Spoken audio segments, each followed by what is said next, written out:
Hi friends, welcome to my channel. ಇವತ್ತಿನ special ಅಡುಗೆ ಹೋಳಿಗೆ ಮತ್ತು ಮಾವಿನಕಾಯಿ ರಸ.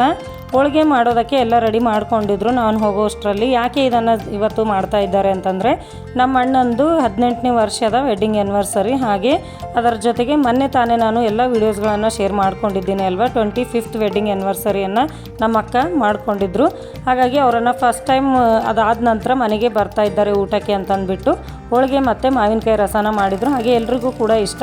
ಸಪ್ರೇಟಾಗಿ ಒಬ್ಬೊಬ್ಬರೇ ಎಲ್ಲಿ ಮಾಡ್ಕೊಳ್ಳೋದಕ್ಕಾಗೋದಿಲ್ಲ ಅಂತಂದ್ಬಿಟ್ಟು ಎಲ್ಲರೂ ಇಲ್ಲಿ ಸೇರ್ಕೊಳ್ತೀವಿ ಅಂತಂದ್ಬಿಟ್ಟು ಇಲ್ಲಿ ಹೋಳಿಗೆಯನ್ನು ಮಾಡಿದರು. ಇವತ್ತು ತುಂಬಾ ಚೆನ್ನಾಗಿತ್ತು.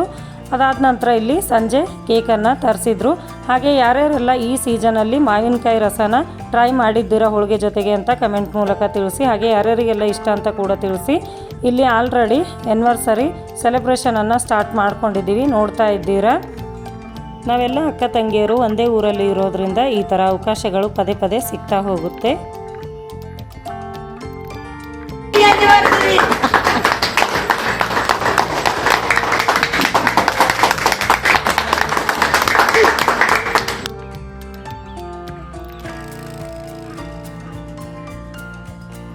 ಒಬ್ಬೊಬ್ಬರು ಫ್ರೆಂಡ್ಸ್ಗಳನ್ನು ಇವರು ನಮ್ಮ ಫ್ಯಾಮ್ಲಿ ಥರನೇ ಅಂತ ಹೇಳ್ತಿರ್ತೀವಿ ಅಲ್ವಾ. ಆದರೆ ದುಡ್ಡು ಕೊಟ್ಟರು ಅಥವಾ ಯಾವುದೇ ಫ್ಯಾಮ್ಲಿ ಫ್ರೆಂಡ್ಸ್ ಆದರೂ ಕೂಡ ಅವರು ಫ್ಯಾಮ್ಲಿ ಥರ ಇರ್ತಾರೆ ಹೊರತು ಫ್ಯಾಮ್ಲಿದವರು ಆಗೋದಕ್ಕೆ ಸಾಧ್ಯನೇ ಇಲ್ಲ. ಈ ಥರ ಫ್ಯಾಮ್ಲಿ ಕೊಡುವಂತಹ ಖುಷಿ ಮತ್ತೆಲ್ಲೂ ಸಿಗೋದಿಲ್ಲ ಅಂತ ಹೇಳೋದಕ್ಕೆ ಇಷ್ಟಪಡ್ತೀನಿ.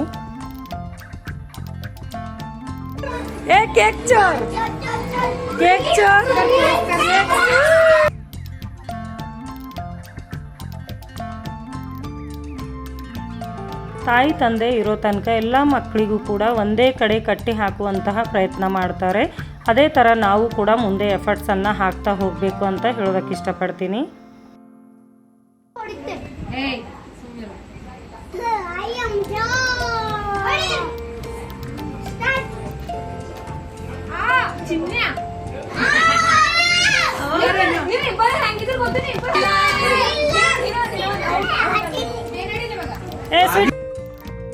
ಬೇಸಿಗೆ ರಜೆಗೆ ಅಂತ ಬಂದ ಮಕ್ಕಳನ್ನು ಆದಷ್ಟು ನಿಮ್ಮ ಜೊತೆ ಆಟ ಆಡಿಸ್ಕೊಳ್ಳಿ. ಹಾಗೆ ಆದಷ್ಟು ಫೋನನ್ನು ಕೈಗೆ ಕೊಡದಂತೆ ಈ ಥರ ಬೇರೆ ಬೇರೆ ಆಟಗಳನ್ನು ಅವರಿಗೆ ಆಡೋದಕ್ಕೆ ಕಲಿಸಿ ಅಂತ ಹೇಳೋದಕ್ಕೆ ಇಷ್ಟಪಡ್ತೀನಿ. ವಿಡಿಯೋ ಇಷ್ಟ ಆಗಿದೆ ಅಂತ ಅಂದ್ಕೊಳ್ತೀನಿ.